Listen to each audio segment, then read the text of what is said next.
Mana shu duo imkonsiz bo'lgan narsani ham imkonli qildi. Ya'ni universitetga topshirayotgandim, u yerga kirish juda ham qiyin, imtihonlari qiyin va davlat tilini bilish kerak va talabalarni juda kam oladi. Shunda atrofimdagilar ham o'zim ham ishonmadim to'g'risi, lekin baribir to'xtamadim. Hujjat topshirdim.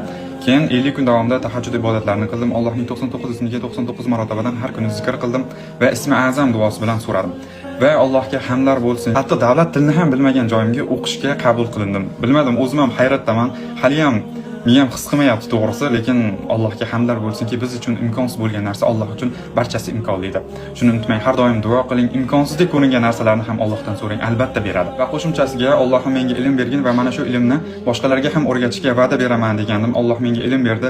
Bilganimcha mana shu profilni ochib video joylay boshladim va videoni joylayotganimda Allohim mushkuli bor insonlarga yuborgin va hidoyat bergin va mushkulni oson qilgin deb joyladim. Gap hech qanday obunachilar soni, aktivlik yoki layklarda emas, bu Allohga berilgan va'daning ustidan chiqish xolos. Videolarimni faqatgina kerakli insonlar oldidan chiqarishligini Allohdan duo qilib so'raganman. Har bir ishda bir hikmat bor, unutmang.